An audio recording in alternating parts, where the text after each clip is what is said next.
So let's begin to talk a little bit about how this process has how it's been so far. The committee has met several times, but met in a public forum twice. Is that correct? Yes. Twice so far. And the committee started its groundwork with that first mandate, that first question. If you have 4 schools, how can you close one? Where would the students go? And where did that first debate or conversation lead?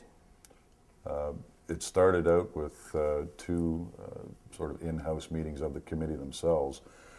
This is the first step off for all of the participants in the ARC today. Nobody has done this before, including Phil.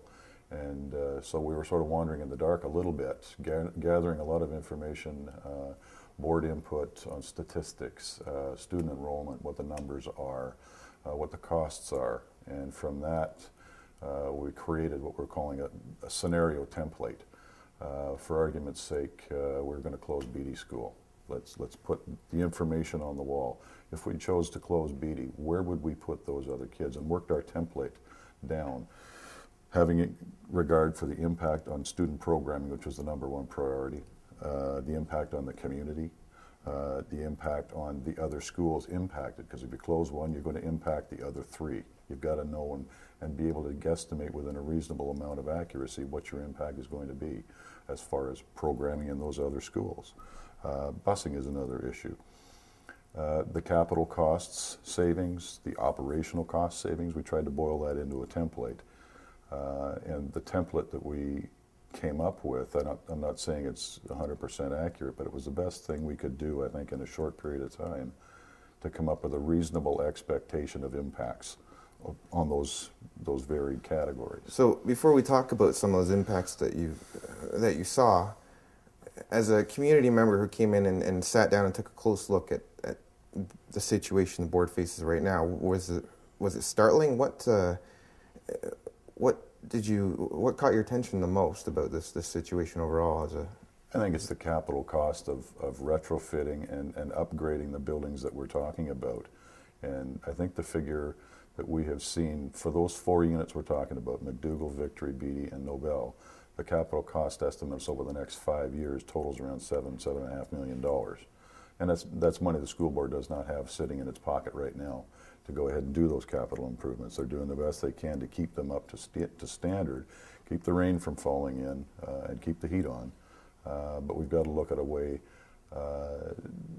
to enhance what we have in programming, or at least maintain what we have in programming, and put the kids in a good, safe, and quality environment. So looking at the impacts of any closure, you're weighing programs versus community, very different aspects of student life and area life. Mm-hmm. How do you prioritize those impacts? I mean, if programming is the top priority, some might argue, well, the impact on a child's life by having them moved from their community during these school hours to a bigger town, say from Nobel to Parry Sound, could have just as significant impact on their learning as programming. How do you weigh those? I don't know as we weighed them. We put them on a wall, basically, put all the information on a wall, and we looked basically at the 2 scenarios we did look at as far as school closure were the closing of Nobel and the closing of Victory, because they were the 2 that were in most need of capital upgrades and long-term capital needs. And as I said, we worked through those scenarios.